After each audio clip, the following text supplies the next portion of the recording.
Dear friends, you are most welcome to my YouTube channel Dekhan English. I hope you are fine and well there. Being so busy in my domestic problems, I couldn't make any video. But after a long time, I am here with you. एक लंबे अरसे के बाद एक नई video के साथ फिर से मैं आपके सामने आ चुका हूँ। तो पार्ट्स ऑफ स्पीच को आगे बढ़ाते हुए आज के इस वीडियो में बिल्कुल एक नए टॉपिक को शुरू करने जा रहे हैं, जिसका नाम है एडजेक्टिव।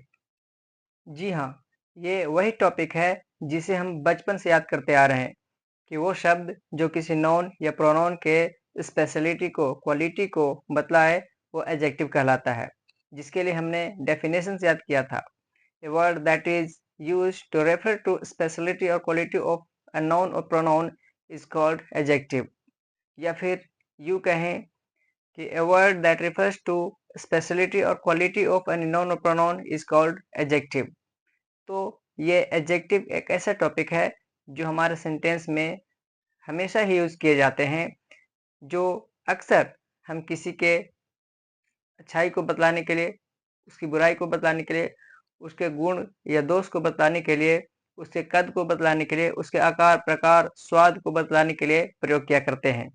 आइए आज के इस टॉपिक को बहुत ही बेहतर ढंग से और बहुत ही अच्छे तरीके से सीखने की कोशिश करते हैं। एडजेक्टिव को बेहतर ढंग से समझने के लिए हम सबसे पहले इसके यूजेज को देखेंगे, इसके बाद इसके टाइप्स को भी जानेंगे। अगर हम यूजेज की बात करें तो एडजेक्टिव को दो तरह से यूज किया जाता है। सबसे पहले एट्रीब्यूटिव यूज है और दूसरा प्रेडिकेटिव यूज है।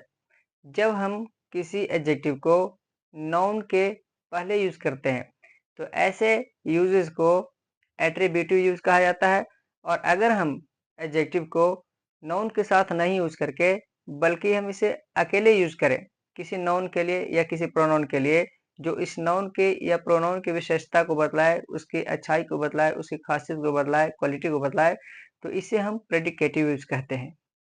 फॉर एग्जाम्पल, अगर मैं कहूँ आई एम गुड बॉय, यहाँ गुड एक एडजेक्टिव है जो नाउन बॉय के साथ आ रहा है, तो हम ऐसे में कह सकते हैं कि गुड एक एडजेक्टिव है जिसका एक एट्रीब्यूटिव यूज किया जा रहा है।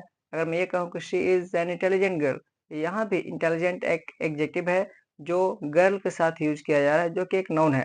तो ऐसे में हम ये कह सकते हैं कि इंटेलिजेंट को एट्रीब्यूटिव यूज के रूप में दिखाया जा रहा है।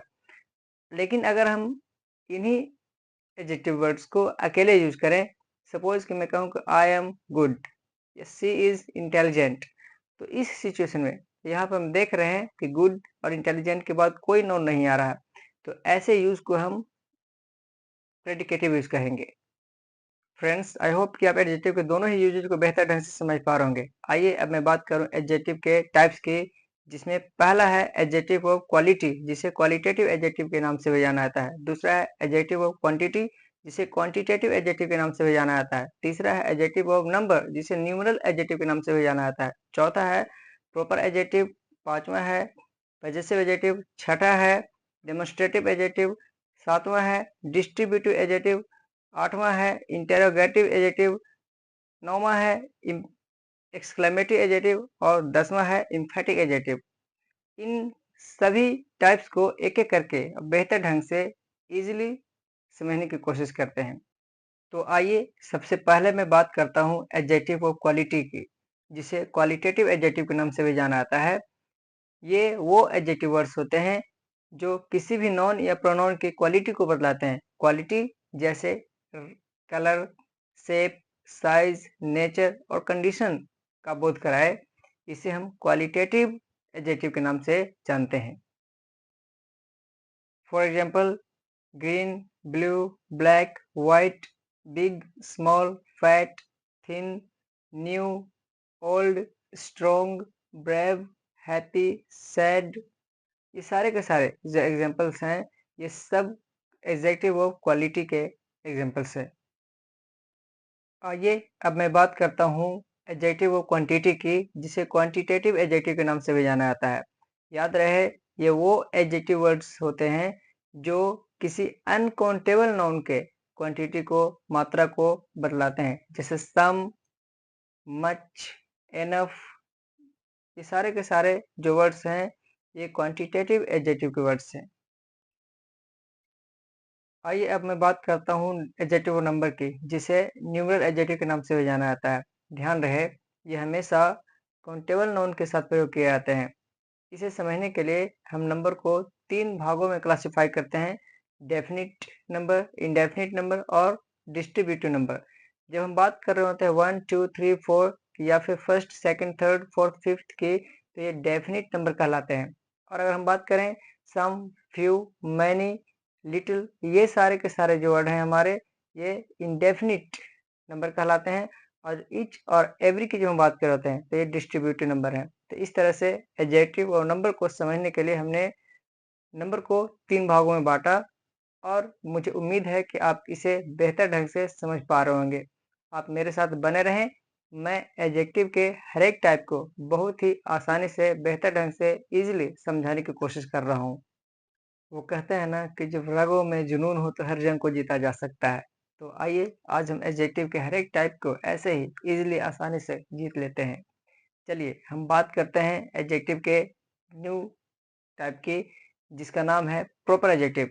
याद रहे, प्रॉपर नाउन से बनने वाले एडजेक्टिव को प्रॉपर एडजेक्टिव कहा जाता है। जो एडजेक्टिव किसी पर्सन, प्लेस, रिलीजन से बिलोंग करता हो, वो हमेशा ही प्रॉपर एडजेक्टिव के नाम से जाना जाएगा। जैसे Indian, American, British, Bihari, Bengali, Jharkhandi, या फिर हिंदू, मुस्लिम, सिख, ये सारे के सारे जो वर्ड हैं, ये सब प्रॉपर एडजेक्टिव के वर्ड्स हैं। पजेसिव एडजेक्टिव से हमें ये पता चलता है कि किसी पर्सन, प्लेस, थिंग पे किसी भी पर्सन का पोजीशन है, अधिकार है। यानी हमें ये पता चलता है कि कोई चीज किसकी है। तो वैसे एडजेक्टिव को पजेसिव एडजेक्टिव कहा जाएगा। जैसे my, our, your, his, her, its, their, ये सारे के सारे वर्ड पजेसिव एडजेक्टिव के एग्जांपल्स हैं। आई होप कि आप इसे भी बेहतर ढंग से समझ रहे होंगे। डेमोन्स्ट्रेटिव एडजेक्टिव हमें किसी नाउन की दूरी बतलाने का काम करते हैं। ये हमें बताते हैं कि कोई वस्तु नज़दीक है या दूर है। डेमोन्स्ट्रेटिव एडजेक्टिव के तहत हम दिस, दैट, दिस, दोज को यूज करते हैं। याद रहे, दिस और दैट के साथ हमेशा सिंगुलर नाउन का इस्तेमाल किया जाएगा, जबकि दिस और दोज के साथ हमेशा प्लूरल नाउन का इस्तेमाल किया जाएगा। डिस्ट्रीब्यूटिव एडजेक्टिव का प्रयोग किसी वस्तु या व्यक्ति को अलग अलग करके बतलाने के लिए प्रयोग किया जाता है। डिस्ट्रीब्यूटिव एडजेक्टिव के तहत ईच, एवरी, इधर, नीदर, इन सब वर्ड्स को प्रयोग किया जाता है, जो हमें वस्तुओं को या व्यक्तियों के बारे में अलग अलग करके बताते हैं। इंटेरोगेटिव एडजेक्टिव का यूज हमेशा क्वेश्चन करने के लिए किसी नाउन के साथ यूज किया जाता है। जैसे विच, व्हाट, हुज, ये सारे के सारे वर्ड इंटेरोगेटिव एडजेक्टिव के हैं, जो हमेशा ही क्वेश्चन करने के लिए यूज किए जाते हैं। तो हम जानते हैं एक्सक्लेमेटरी एडजेक्टिव के बारे में जानने। एक्सक्लेमेटरी एडजेक्टिव वे वर्ड होते हैं जो हमारे फर्स्ट इमोशन, सडन फीलिंग को एक्सप्रेस करते हैं, चाहे वो जॉय वाली फीलिंग हो या सोरो वाली फीलिंग हो या वंडर की फीलिंग हो। हम जब अपने एक सडन इमोशन को, फर्स्ट फीलिंग को एक्सप्रेस करते हैं, तो यूज करते हैं जिस वर्ड का, वो हमारे एक्सक्लेमेटरी एडजेक्टिव होते हैं। इसके तहत हम व्हाट को प्रयोग करते हैं। फ्रेंड्स, एम्फैटिक एडजेक्टिव का यूज किसी नाउन को एम्फेसाइज करने के लिए किया जाता है, जिसमें हम ऑन या वेरी को यूज करते हैं। ये किसी नाउन को एम्फेसाइज करते हैं, यानी उस नाउन के ऊपर जोर देते हैं। जो सेंटेंस में नाउन यूज किए जाते हैं, उसको और प्रभावी दिखलाने के लिए हम उस वर्ड पे ऑन या वेरी लगा करके उस पर थोड़ा जोर देते हैं। I hope you are understanding the things very easily. मुझे यकीन है कि आप मेरी बात को समझ पा रहे होंगे। और अगर आपको किसी तरह की कोई प्रॉब्लम होती है तो आप मुझे कमेंट कर सकते हैं। मैं इस टॉपिक को और बेहतर ढंग से इम्प्रूव करके आप तक पहुंचाने की कोशिश करूंगा। Friends, if you are new here, please subscribe this channel so that I can give you more new videos and I can help you. मुझे यकीन है कि आपको ये वीडियो पसंद आया होगा। आपको कैसा लगा, आप मुझे कमेंट में ज़रूर बताएं। In this video it's enough. I'll see you in the next video. आप तब तक खुश रहें, मुस्कुराते रहें, अपना ख्याल रखें। Thank you so much.